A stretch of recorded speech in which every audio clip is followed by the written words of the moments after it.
Hey Westies, welcome back to my channel. And today I'll be reviewing Mermaze Mermaidz. Let's get right into it. So, first, I'm going to state one thing I do and don't like about the show. First thing, the thing I don't actually no, the first thing is the thing I do like.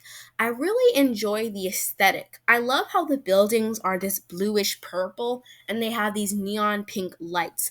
I also love all the neon pink and textures with the metals and colors and neons that they experiment and play with here. I think it makes the show look very alive and it makes you feel like you're in this mythical underwater city. They nailed this aesthetic to a T. Now, for what I don't like. I feel like the plot is missing some necessary lore, and the explanation for color changing tails is occasionally extremely vague or jumps back and forth.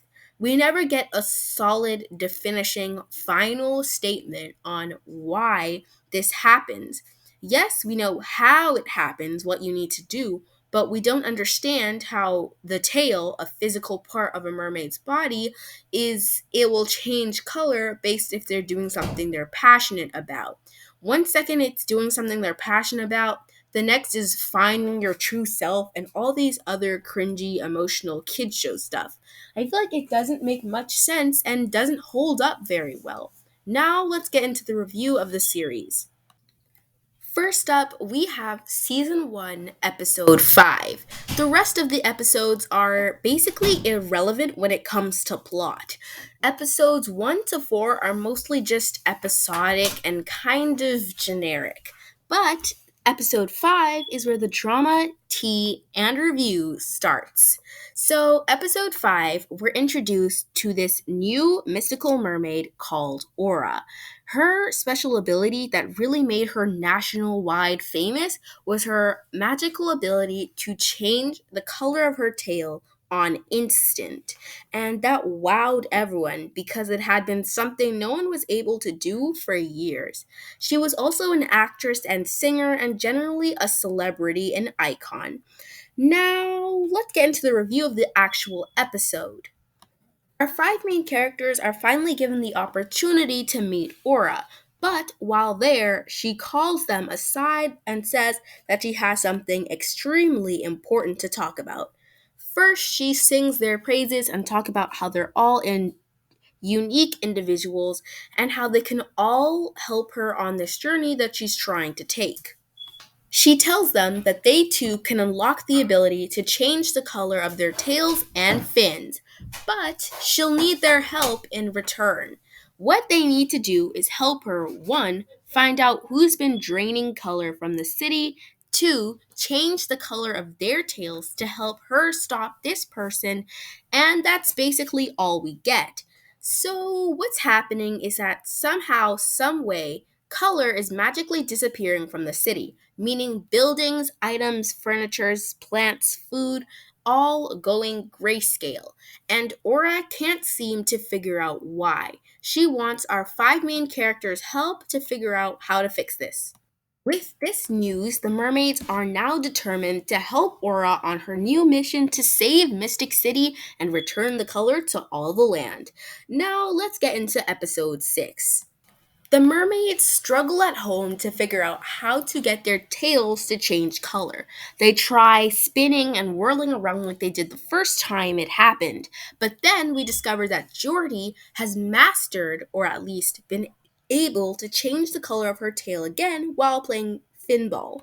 And we are now left with the thesis that your fin will change color while doing something you love. Feel free to throw this explanation into the trash can because it basically never comes back again. So, yeah, feel free to forget about this. Next. Okay, now to what's actually important slash relevant to episode 6. Shell gets invited to this huge movie, runway, fashion premiere. I have absolutely no idea, but it's supposed to be some special event, so sure, why not? Let's go. All the biggest people in the fashion industry will be here, and of course that means Shell, Kishiko, and all of her friends have to come as well. So, what happens at this event isn't particularly interesting. We might as well just skip to what's important. Yada yada yada, her friends have a great time at the event, but then Chanel's tail miraculously changes color while admiring an outfit that she designed.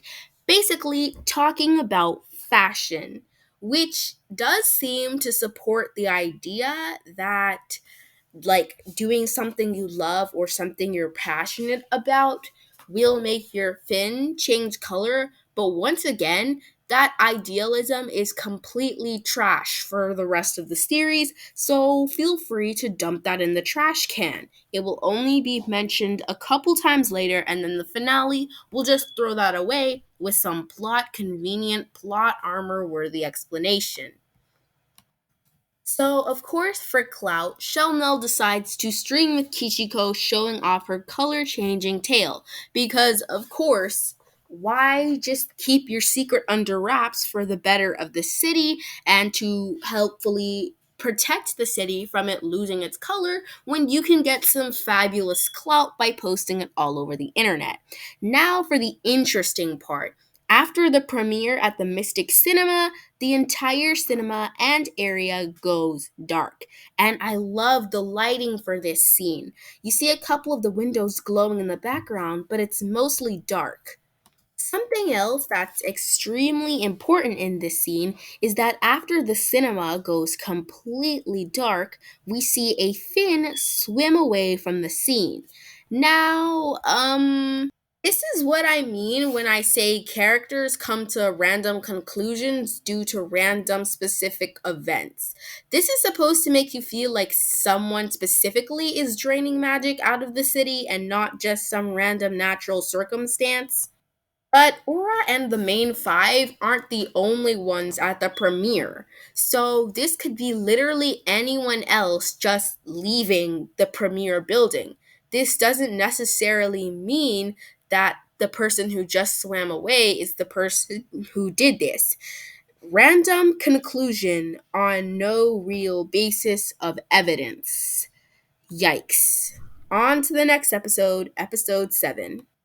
In this episode, the only important thing to happen is Harmonique and Kishiko decide to go to Winterra to figure out is there something wrong with Mystic City because Winterra doesn't seem to be experiencing these problems. Finally, something logical. Checking up on the neighboring city to see if anything's wrong over there and see if they could have some tips to figure out like potentially how to solve something going on in Mystic City is something extremely logical and something that actually makes sense that I can actually appreciate. Thank you for the use of logic. Anyway, the mermaids swim over to Winterra and my oh my, there's a snowstorm. The rest of what happens isn't really important. What matters is the fact that Kishiko and Harmonique meet this other Winterra mermaid called Nera, and she basically shows them around and gives them special winter tails. Basically, these special tails will keep them from freezing up, keeping their tails from freezing up while in Winterra, which is actually a pretty good and solid explanation for why Winterra tails are different from the originals because it's supposed to hypothetically keep your tail from freezing and going numb potentially. The two girls get makeovers, and that's not really important for the overall plot. I guess I should just mention it because this is part of their advertising to advertise the dolls, I guess. But what really important that happens is that Tresses and Tails Salon, where they got their makeover, starts to go completely grayscale. And we get this one shot of a mermaid swimming away. And that automatically is supposed to make us think, once again, that someone has done this. Now, of course, the someone we see is in fact Mora, the overall villain of the series, but at the time in which we do not know this, this is just a random mermaid passing by. So, once again, by random speculation, we're just supposed to assume that there is some kind of mermaid stealing magic from the city. Sorry guys, but I'm gonna make a part 2 video to review the rest of the series. What did you guys like about the show? And I'll see you next time. Bye!